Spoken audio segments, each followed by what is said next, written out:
యేసుక్రీస్తు నామం పేరిట ఈ కార్యక్రమానికి ఆహ్వానిస్తున్నానండి. సో, మిమ్మల్ని మరొక కార్యక్రమం ద్వారా మిమ్మల్ని కలుసుకోవడం నాకు ఎంతో ఆనందంగా ఉంది. సో, ఇది క్రిస్మస్ సీజన్ కాబట్టి సో, యేసు ప్రభువారు ఎందుకొచ్చారు అని చెప్పి మనం అనేకమైనటువంటి వర్తమానాలు వింటూ ఉంటుంటాం. ఇప్పుడు గూడా నేను మీకు ఒక ఇంపార్టెంట్ టాపిక్ అండి. అంటే జీసస్ క్రైస్ట్ రావడానికి గల కారణం ఏంటి? ఆయన మనలో తీసుకొచ్చే గొప్ప మార్పేమిటి? అనేది మీతోటి షేర్ చేసుకోవాలని ఆశిస్తున్నాను. అయితే అదేంటంటే రీజనరేషన్ అనేటువంటి పదాన్ని నేను ఇవాళ మీకు ఎక్స్‌ప్లెయిన్ చేయాలని ఆశిస్తున్నాను. రీజనరేషన్. రీజనరేషన్ అంటే ఏంటనేది మనము ఇవాళ తెలుసుకుందాం. దీనికి ఆధారమైనటువంటి వచనము తీతుకు రాసిన పత్రిక 3వ అధ్యాయము 5వ వచనంలో ఇలా ఉంటదండి. ప్రభువు మనం చేసిన నీతి కార్యాలను బట్టి కాక తన దయా సంకల్పము చొప్పున పునర్జన్మ సంబంధమైన స్నానము ద్వారా అలాగే పరిశుద్ధాత్మ దేవుని మనకు అనుగ్రహించుట ద్వారా ఇచ్చేటువంటి నూతన స్వభావం ద్వారా ప్రభువు మనల్ని రక్షించను అని ఉంటుంది. ఇంగ్లీష్లో ఏమనుంటుందంటే రీజనరేషన్ అనేటువంటి పదం అక్కడ వాడతాడు. రీజనరేషన్ బర్త్ ఆఫ్ రీజనరేషన్ అంటాడు. తర్వాత renewal of the Holy Spirit అంటాడు. పునర్జన్మ సంబంధమైనటువంటి స్నానము ద్వారాను పరిశుద్ధాత్మ దేవుడిని అనుగ్రహించుట ద్వారా మనకి ఇచ్చేటటువంటి నూతన స్వభావం. అది ఇంగ్లీష్లో అయితే regeneration by the washing of the regeneration. అది పాయింట్ నెంబర్ 1. పాయింట్ నెంబర్ 2 ఏంటంటే by the renewal of the Holy Spirit. So వీటి ద్వారా దేవుడు మనల్ని రక్షిస్తున్నట్టుగా అనేది మనం చూడొచ్చు. సో ఇక్కడ ఏంటంటే మనం ఏంటంటే ప్రభు అయిన యేసుక్రీస్తు రక్తం ద్వారా రక్షించబడ్డాము అని మాత్రమే మెజారిటీ అందరికి తెలుసు. కానీ పరిశుద్ధాత్మ దేవుడు మనకి నూతన స్వభావాన్ని ఇస్తాడని, అలానే రీజనరేషన్ గురించి చాలా తక్కువగా మాట్లాడటం జరుగుతుంది. ఎంత చూడండి, దేవుడు మన నూతన నిబంధనలో అనేకమైనటువంటి విషయాలు రాయించాడండి. సో ఇట్స్ నాట్ లైక్ నూతన నిబంధనలు చూసినట్లయితే మనం దేవుని యొక్క కృపను బట్టి రక్షించబడ్డాము అనేది కరెక్టే, వాస్తవమే. కానీ దాని తర్వాత అపోస్తలుడైన పౌలు కానివ్వండి, తర్వాత శిష్యులు కానివ్వండి, ఒక విశ్వాసి యొక్క జీవితం ఎలాగుండాలి, ఒక విశ్వాసి యొక్క జీవితం ఎలాగుండాలని దేవుడు ఆశిస్తున్నాడు అని చెప్పి ఎన్నో రాశారు. ఇంకా పరిశుద్ధాత్మ దేవుడు మనకు అనుగ్రహించే శక్తి, ఇవన్నీ గురించి రాశారు. సో వీటిని గురించి కూడా మనం మాట్లాడుకోవాలి. ఎందుకంటే మనందరం ప్రభువుని మనము విశ్వసిస్తున్నాం కాబట్టి ఈ డైమెన్షన్లో మనము వెళ్ళాల్సి ఉంటుంది. సో రీజనరేషన్ అంటే ఏంటంటే according to international Bible standard encyclopaedia ఒకటి ఉందండి. స్టాండర్డ్ బైబిల్ ఇంటర్నేషనల్ ఎన్సైక్లోపీడియాలో రీజనరేషన్ అంటే ఏంటంటే, regeneration is not something like adding a few good qualities to a person or adding grace to a person or gifts to a person. అంటే regeneration అంటే ఏదో దేవుడు మనకు అనుగ్రహించేటువంటి కొన్ని కృపలు కానీ గిఫ్ట్స్ మాత్రమే కాదు, ఏదో కొన్ని గుడ్ క్వాలిటీస్ మనకి దేవుడు అనుగ్రహించడం కాదట. అదేంటంటే it is a radical change which revolutionises our whole being అంటాడు. It brings a radical change. అంటే ఈ యొక్క రీజనరేషన్ అనేటువంటి కార్యము దేవుడు చేసే కార్యము. ఈ రీజనరేషన్ దేవుడు ఎప్పుడైతే కార్యము చేస్తున్నాడో అది మనలో ఒక రాడికల్ చేంజ్ని తీసుకొస్తుందంట. రాడికల్ చేంజ్ తీసుకొస్తుంది. మన లోపల ఉన్నటువంటి ప్రాణాత్మ శరీరాల మొత్తాన్ని కూడా అది ఆ యొక్క తీరుని మారుస్తుంది అని చెప్పి మీనింగ్ వస్తుందండి. చూసారా? అంతేకాదంట, ఎప్పుడైతే రీజనరేషన్ ప్రభు చేస్తున్నాడో మనలో ఉన్నటువంటి పాపపు స్థితికి ఇప్పుడు జరిగినటువంటి రీజనరేషన్ తర్వాత మనం ఉన్న వ్యక్తి ఈ ఇద్దరు కూడా ఢీకొంటారంట. అంటే ఈ రెండు కూడా రీజనరేట్ అయిన వ్యక్తి, రీజనరేషన్ కాని వ్యక్తి. మనం రీజనరేట్ కాకముందు మనలో ఒక ఫాలెన్ స్టేట్ ఉంది, మనలో ఒక పాపపు శక్తి మనలో ఉంది, మన దురాశలను బట్టి మనం వెళ్ళినటువంటి స్థితి ఉంది. రీజనరేట్ అయిన తర్వాత ఏమవుతుందంటే మన పాత స్థితికి మనము విరోధంగా తయారైపోతామంట. మన పాత స్థితికి మనకి కాంట్రడిక్షన్ అవుద్దంట.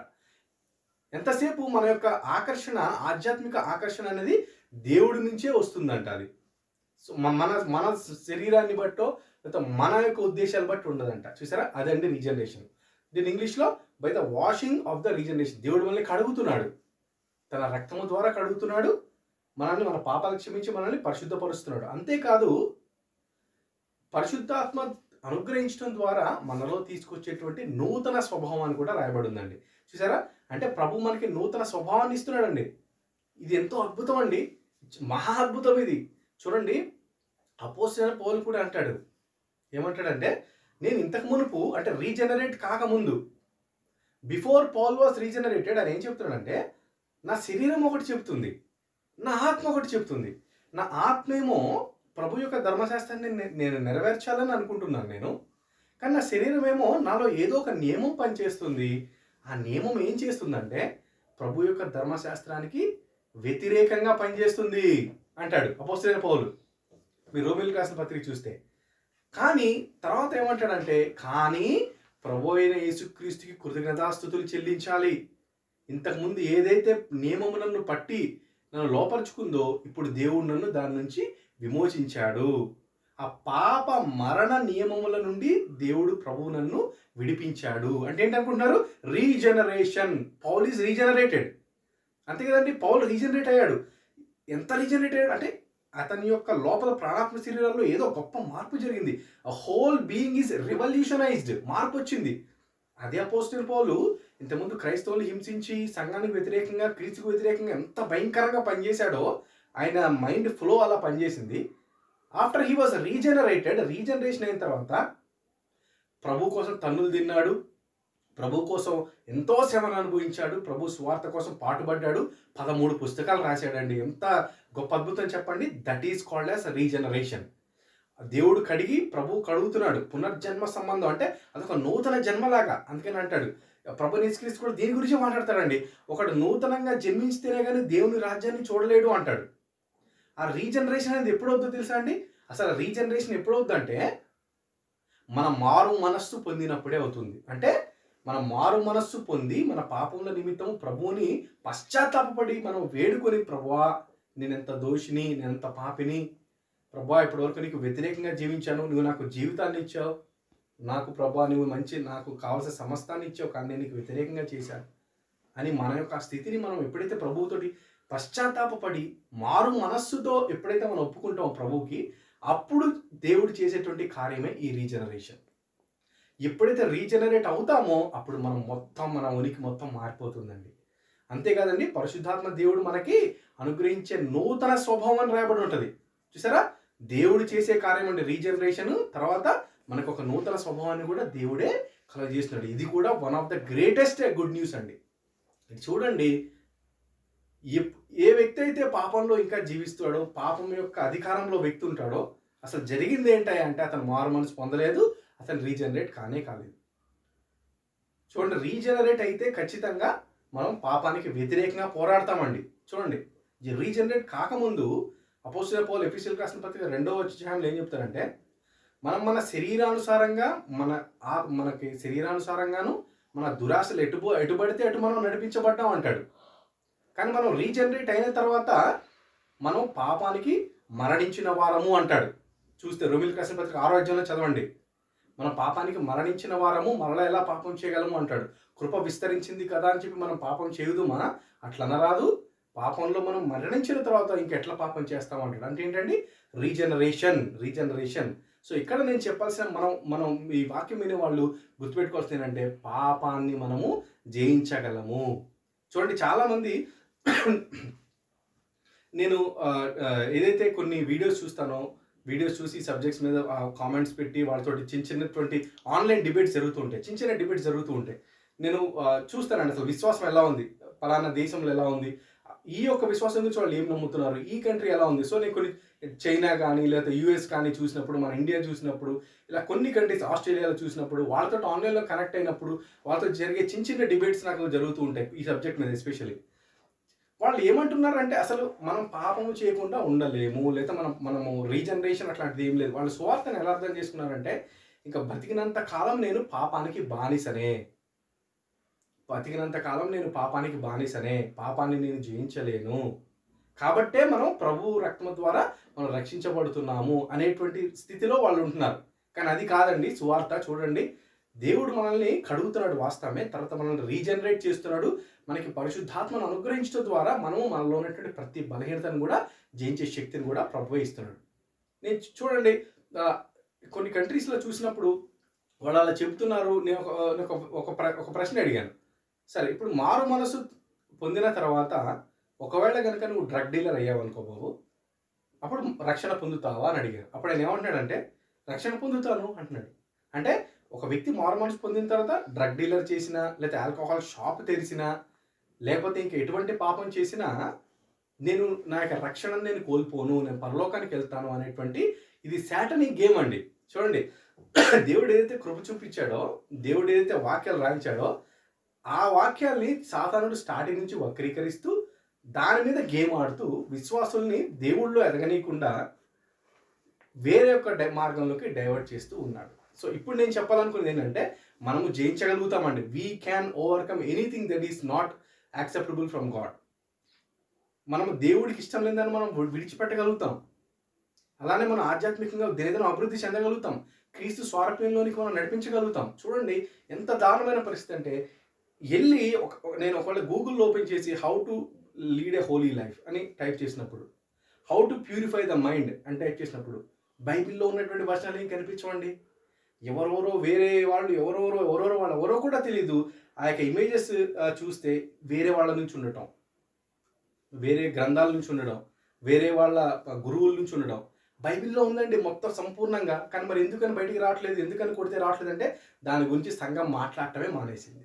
అసలు హోలీ అనే పదాన్ని అసలు సంఘము వినియోగించడం మానేసింది. ఎస్పెషల్లీ ఈ యునైటెడ్ స్టేట్స్లో. ఆ యునైటెడ్ స్టేట్స్లో వాళ్ళు ఏంటంటేనండి, వాళ్ళు ఈ యొక్క తప్పుడు ఆలోచనలో ఉన్నారు కాబట్టి వాళ్ళు పాపం జయించలేరు. ఎందుకంటే వాళ్ళల్లో సాతానుడు ఏం పెట్టాడంటే, you can not be free from sin, you can not be free from sin. అందుకనే ప్రభు వచ్చి మరణించాడు కాబట్టి మీరు రక్షణ పొందుతారు అనేటువంటి భావనలో వాళ్ళని పెట్టాడు. కాబట్టి అది వాళ్ళ మనసులో బలంగా నాటుకుపోయింది కాబట్టి they can never be free. వాళ్ళు చూడండి, లోక సంబంధం అనేటువంటి రీతిగా ప్రభు ఏం చెప్తున్నాడంటే, లోకం నుంచి మిమ్మల్ని వేరుపరిచాను అంటున్నాడు.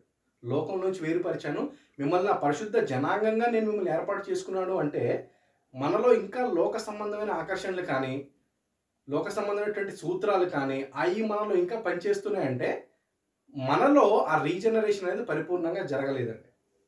అసలు చాలామంది అనుకుంటారంటే, నేను ఎటువంటి పాపం చేసినా నేను పరలోకానికి వెళ్ళిపోతాననే తప్పుడు భ్రమలో సాతాను పెట్టాడండి. అసలు అది కాదండి. వన్స్ సేవ్డ్ ఆల్వేస్ సేవ్డ్ అని చెప్పి ఒక భయంకరమైన డాక్టరీన్ ఉంది. అదేం చేస్తుందంటే, ఒక వ్యక్తి ఏమనుకుంటాడంటే, ప్రభువుని అంగీకరించిన తర్వాత నా ఇష్టం వచ్చిన జీవితం జీవించినా నేను పరలోకానికి వెళ్ళిపోతానని తప్పుడు భావన. ఎందుకని? ఆ యొక్క బోధ అనేది లేదు, అక్కడ చెప్పబడట్లేదు. ఆ బోధ లేకపోవడం వల్ల ఏమవుతుందంటే, వాళ్ళలో ఎటువంటి నమ్మకం కలుగుతుందంటే, వాళ్ళ మైండ్లో we can not overcome sin, we can not be free. కానీ వాక్యం ఏం చెప్తుందండి, if the son sets you free you are free indeed. కుమారుడు ఎవరినైతే స్వతంత్రుడిగా చేస్తాడో తను స్వతంత్రుడు అని చెప్తుంది. పరిశుద్ధాత్మ దేవుడిని అనుగ్రహించడం ద్వారా నూతన స్వభావం మనకి ఇస్తున్నాడని చెప్తుంది. అంటే మన పరిశుద్ధాత్మ దేవుడు మనలో ఉన్నప్పుడు మనలో ఉన్న ప్రతి బలహీనతను మనము జయించగలుగుతాం. ఒకేసారి కాకపోయినా క్రమక్రమంగా మనం జయించగలుగుతాం. అదే పౌలు చెప్తాడండి, మీరు దినదినము అభివృద్ధి చెందండి. మీరు దినదినం అభివృద్ధి చెందుతూ క్రీస్తు స్వరూపంలో మీకు ఏర్పడేంత వరకు మీరు ముందుకు సాగాలి అంటాడు. క్రీస్తు స్వరూపం మీరు ఏర్పడాలని చెప్పి నేను ప్రసవ వేదన పడుతున్నానని పౌలు అంటాడు. చూసారా? అంతేకాదు, ఇక్కడ చూడండి, ప్రభువైన యేసుక్రీస్తు కూడా ఆయన వచ్చినప్పుడు నేను నీతిమంతులను పిలువ రాలేదు కానీ పాపం చేసేవాళ్ళనే పిలవచ్చి తిని, రోగికే కదా డాక్టర్ కావాలి అంటాడు. అంటే ప్రభువైన యేసుక్రీస్తు ప్రకారం అప్పటికి నీతిమంతులు ఉన్నారు. నీతిమంతులు ఎలా ఉంటారండి? అసలు ఒక వ్యక్తి నీతిమంతుడు ఎప్పుడూ కాలేడు అనుకున్నప్పుడు, అసలు ఒక వ్యక్తి పాపాలు చేస్తూనే ఉంటాడు అనుకున్నప్పుడు, మరి ప్రభు వాళ్ళని నీతిమంతులను ఎలా పిలుస్తున్నాడు? నీతిమంతులు ఎలా ఉన్నారు? చూసారా? అంటే మనము దేవుడికి నచ్చినట్టుగా జీవించవచ్చు. పోనీ అసలు మనం ఓన్లీ పాపాలే చేస్తాం, మనం మంచి ఏమీ చేయలేము అనుకున్నప్పుడు, మరి పాత నిబంధన గ్రంథంలో ప్రభు అన్ని కఠినమైన ఆజ్ఞలు ఎందుకు పెడతాడు? ఒక చిన్న తప్పు చేసినా చంపేమని ఎందుకు చెప్తాడు? ఒకవేళ మనము చేతకాని వారం అయినట్లయితే, మనకు ఆ స్టెమినా లేకపోతే, దేవుడు మనకు ఆ స్టెమినా ఇవ్వకపోతే, మరి దేవుడు తీర్పు ఎందుకు పెట్టాలి? అసలు తీర్పు ఎందుకు చెప్పండి?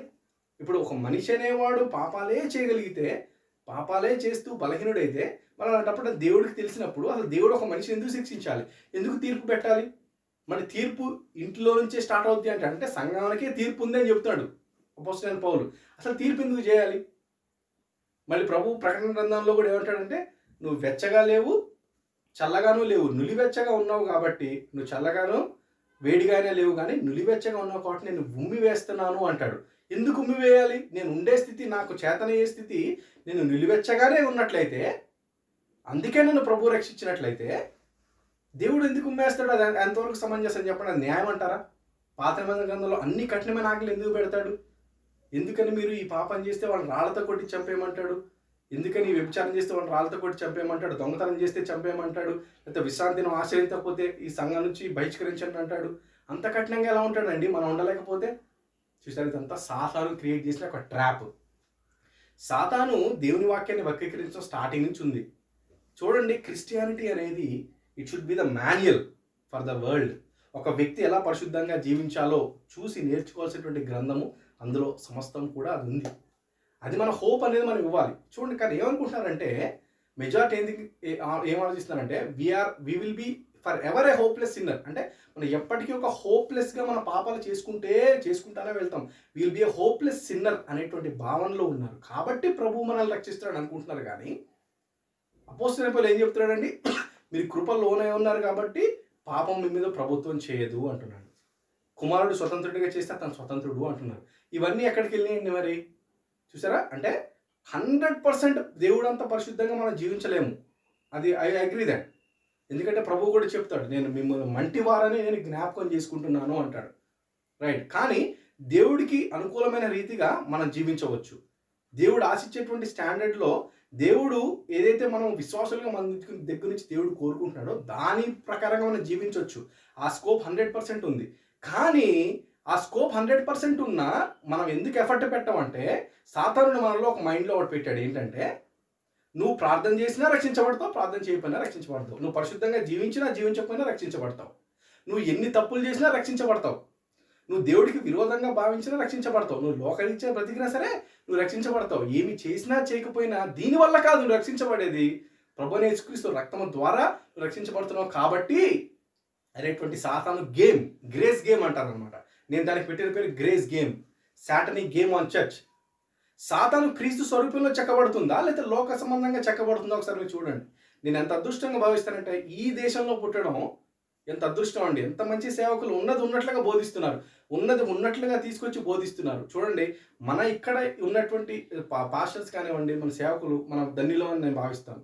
ఉన్నది ఉన్నట్లుగా ఈ పరిశుద్ధత అనే పదాన్ని మాట్లాడతారు. కానీ యుఎస్ వాళ్ళు చూడండి, వాళ్ళు అసలు ఆ పదం మాట్లాడటం కాదు కదా, అసలు దేవుడి ఉద్దేశాల్లో ఏవి వారు మాట్లాడరు. వాళ్ళు మాట్లాడేది ఏంటంటే ఆశీర్వాదాల గురించి మాట్లాడతారు. ఎక్కడ కూడా ఎవరు నొచ్చుకోకూడదని చెప్పి వాటర్డ్ డౌన్ గాస్పెల్ ఎక్కడ ఉంటుంది. ఇంకోటి ఏంటంటే మనం పాపాలు చేస్తాము, ఎప్పటికీ చేసినా పర్వాలేదు రక్షించబడతాం అనేటువంటి ఆ యొక్క రాంగ్ డాక్టర్ని కూడా అక్కడి నుంచి వచ్చింది. కాబట్టి ఈ రోజున మనము చూడండి, maybe America is a rich country, కానీ అమెరికా నుంచి మనం నేర్చుకోకూడదు. మనము వెంబడించాల్సింది ఏంటంటే చూడండి, అమెరికాలో ఉన్న కల్చర్ని కానీ దాన్ని చూసి మనము చర్చిలోకి అవి తేకూడదండి. బైబిల్లో దేవుని వాక్యం ఏం చెప్తుంది, దేవుడు ఏమి ఎక్స్పెక్ట్ చేస్తున్నాడు, ప్రభువుని మనము ఆధారంగా తీసుకొని ముందుకెళ్ళాలి. పురుషులైతే బైబిల్లో ఉన్నటువంటి భక్తులను చూసి ఇన్స్పైర్ అవ్వాలి. స్త్రీలైతే బైబిల్లో ఉన్నటువంటి అనేకమైనటువంటి గొప్ప ప్రవక్తలు ఉన్నారు, అనేక మంది స్త్రీలు ఉన్నారు, పేర్లతో సహా మెన్షన్ చేస్తున్నాయి నూతన నిబంధనలో. మేరీని కానీ లేకపోతే మేరీని ఇన్స్పిరేషన్గా తీసుకోవచ్చు, లేకపోతే అప్పుడు ఉన్నటువంటి విశ్వాసాలు ఇన్స్పిరేషన్గా తీసుకోవచ్చు. ఎంతోమంది స్త్రీలు ఇలా చేశారు, అలా చేశారు, మంచి మంచి కార్యాలు చేశారు. సో స్త్రీలు వచ్చేసి బైబిల్లో ఉన్న స్త్రీలను చూసి మనల్ని మనం ట్యూన్ చేసుకోవాలి. స్త్రీలు బైబిల్ని చూసి, బైబిల్లో ఉన్న స్త్రీలను చూసి మనం వాళ్ళు ట్యూన్ చేసుకోవాలి. పురుషులేమో బైబిల్లో ఉన్నటువంటి భక్తుల్ని చూసి మనల్ని మన జీవితాలను మనం అలా ట్యూన్ చేసుకోవాలి. అసలు సంఘం మొత్తం కూడాను యాజ్ ఏ హోల్ ప్రభు అయిన యేసుక్రీస్తుని చూసి మనల్ని ట్యూన్ చేసుకోవాలి. ప్రభు అయిన యేసుక్రీస్తు యొక్క స్వారూప్యము మనలో రావాలి, మిమ్మల్ని పరిపూర్ణులుగా చేసి ప్రభు ముందు నిలబెట్టాలనుకుంటున్నానని అపోస్తలుడైన పౌలు చెప్తాడు. చూసారా, ఇవి మనకు ఉండాలి. చూడండి, ప్రపంచం already it's like a hopeless thing అండి. వాళ్ళు ఏమనుకుంటారంటే చాలామంది డిప్రెషన్లో వెళ్ళడానికి కన్నా కారణం ఏంటంటే, డిప్రెషన్స్ కానీ డ్రగ్స్లో ఉండడానికి కానీ కారణం ఏంటంటే వారు ఏమనుకుంటున్నారంటే దే కెనాట్ ఓవర్కమ్ సిన్ అనేటువంటి పాపము వాళ్ళలో రాంగ్ బీజము సాతాను నాటాడు. ఇవన్నీ కూడా దాని నుంచే మొదలవుతూ ఉంటాయి. కాబట్టి చూడండి, దేవుణ్ణి మనం అనుకరించాలండి, దేవుని వాక్యాన్ని చూడాలి, దేవుని యొక్క ప్రజల్ని చూసి వాటిలో ట్యూన్ చేసుకోవాలి. కానీ వరల్డ్ని చూసి వరల్డ్ ప్రకారంగా మనల్ని మనం ట్యూన్ చేసుకోకూడదు. ఈరోజు దౌర్భాగ్యమైన స్థితి అదే. ప్రపంచంలో వరల్డ్ ఆల్రెడీ ఏంటంటే పాపంలో హోప్లెస్ ఉంది. క్రైస్తవుడిగా మనం ఏం చేయాలంటే you are no more a hopeless sinner అని మనం చెప్పాలి. చెప్పి దానికి చెప్పాలి అంటే పరిశుద్ధాత్మ దేవుడు మనకు అనుగ్రహిస్తాడు. ప్రభు పాప క్షమాపణ ఇస్తున్నాడు, రక్తం ద్వారా కార్చి మనల్ని నూతన వ్యక్తిగా మారుస్తున్నాడు. పరిశుద్ధాత్మ దేవుడు మనకి నూతన స్వభావాన్ని ఇస్తాడు, పరిశుద్ధాత్మ మనలో నివసిస్తాడు. తద్వారా మనము సమస్తమైన కల్మషం నుండి క్లీన్ అయిపోతాము. మనము వీ కెన్ ఓవర్కమ్ సిన్. మనం కావాల్సిన లైఫ్ మన కంట్రోల్లో మనం జీవించవచ్చు అనేటువంటిగా మనం చెప్పినప్పుడు అప్పుడు ప్రపంచానికి హోప్ ఉంటుందండి. అలా కాకుండా క్రైస్తవుడే I'm hopeless sinner, I'm hopeless ఏంటండి ఇది?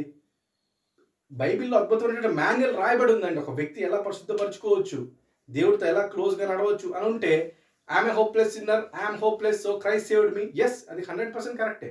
మనం హోప్లెస్ ఉన్న కండిషన్‌లో ప్రభు వచ్చాడు. కానీ ప్రభు వచ్చిన తర్వాత కూడా ఆర్ యు ఏ హోప్లెస్? పరిశుద్ధాత్మ దేవుడు మనలో ఉన్నప్పుడు కూడా నువ్వు హోప్లెస్సేనా? అదేనా మనం ఇచ్చేటువంటిది? అలాంటప్పుడు ఏమవుద్దంటే నీ మతం అవసరం లేదంటారు. లేకపోతే నీ ప్రభువుని చూడండి, ప్రభువు యేసు ప్రభు శిష్యులు అన్నప్పుడు they will see how they are living. వాళ్ళ లివింగ్ స్టాండర్డ్స్ ఎలా ఉన్నాయి? ఆర్ దే ఓవర్‌కమింగ్ సిన్, లేకపోతే are they happy, are they joyful? వాళ్ళ లైఫ్‌లో ఒక డిఫరెన్స్ ఉందా? వాట్ ఈస్ ద డిఫరెన్స్ అనేది వాళ్ళు చూస్తారు. సో ఏంటంటే మనము హోప్లెస్ కాదండి. పరిశుద్ధాత్మ దేవుడు వచ్చిన తర్వాత we are not hopeless. Where the son sets free we are free indeed. కాబట్టి నా ఉద్దేశం ఏంటంటే మనము దేవుడు ప్రభువుని చూసి మనల్ని మనము మార్చుకోవాలి. స్త్రీలేమో బైబిల్‌లో ఉన్న స్త్రీలను చూసి మార్చుకోవాలి. పురుషులు బైబిల్‌లో ఉన్న పురుషులు చూసి మార్చుకోవాలి. సంఘం యాజ్ ఎ హోల్ ప్రభువుని చూసి మనం ట్యూన్ చేసుకోవాలి తప్ప లోకానుసారమైనటువంటి రీతిగా మనం ట్యూన్ కావడానికి వీల్లేదు. ఎస్పెషల్లీ అమెరికాలో ఉన్నటువంటి కల్చర్‌ని మనం ఫాలో కావడానికి వీలు లేనే లేదు. ఎందుకంటే అది దేవునికి వ్యతిరేకమైనటువంటి ఒక కల్చర్. దేవునికి వ్యతిరేకమైనటువంటి ఒక విధానం అదంతా కూడాను. అక్కడ దెర్ ఈస్ నో, అంటే దేవుడు ఏదైతే ఆశిస్తున్నాడో ఒక కుటుంబ వ్యవస్థ ఎలా ఉండాలని ఆశిస్తున్నాడో, ఒక వ్యక్తి ఎలాగైతే భక్తిగాను పరిశుద్ధంగా జీవించాలని ఆశిస్తున్నాడో అది it will not be seen. ఆ బోధలు కూడా అక్కడ కనుమరుగైపోయినాయి. ఇంకా ముందు కనుమరుగైపోతాయి. ఒకటో రెండో అలా ఉండొచ్చు. సో దాన్ని మనం చూసి తీసుకోకూడదు. చూడండి, దేవుని యొక్క వాక్యాన్ని చూసి మనము ముందుకు వెళ్ళాలి. సో మా సంతోషకరమైన ఏంటంటే సోదరుడా, నేను కూడా ఎంతో ఐ రెజిల్డ్. లోకానికి ఆకర్షితుడు అయ్యే విధంగా నన్ను ప్రేరేపిస్తూ ఉన్నాడు. నాలో ఎన్నో విధమైనటువంటి తలంపులు, దేవునికి వ్యతిరేకమైనటువంటి తలంపులు నాలో తీసుకొస్తూ నన్ను శోధిస్తూ ఎంతో బాధించాడు సాతాను. కానీ ఆ కండిషన్లో ఉన్నప్పుడు నేను వెతికాను వాక్యాలు. Can I overcome this or not? ఏంటి can I overcome this? Can I stand for God? దేవుడి కోసం నేను నిలబడగలనా? అంటే సాతాను ఎంతో శోధించి వేదనకు గురి చేస్తున్నాడు. అప్పుడు ప్రభు నాకు చూపించింది ఏంటంటే ఈ రీజనరేషన్ గురించి స్టడీ చేయించాడు. రీజనరేషన్ పరిశుద్ధాత్మ దేవుడు తీసుకొచ్చేటువంటి నూతన స్వభావం. ఎప్పుడైతే నేను చెప్పడం స్టార్ట్ చేశాను, ఏమని చెప్తున్నానంటే పరిశుద్ధాత్మ దేవుడు నాలో ఉన్నాడు కాబట్టి by the spirit of God I will cast out devils అనడం ప్రారంభించాను. చూసారా, ప్రభు యేసుక్రీస్తు కూడా అదే అంటాడు, by the spirit of God I will cast out the devils అంటాడు. ప్రభు ఆత్మ ద్వారా సాతానుని వెళ్ళగొడతానంటాడు. అంటే మనం సాతాను ఎదిరించాలంటే పరిశుద్ధాత్మ దేవుడిని ఉచ్చరించాలి. నేను అదే అంటాను, by the spirit of God I will overcome all my temptations. దేవుని యొక్క ఆత్మ ద్వారా నాలో వచ్చే ప్రతి విధమైనటువంటి శోధన నేను జయించగలుగుతానని నేను డిక్లేర్ చేస్తున్నాను.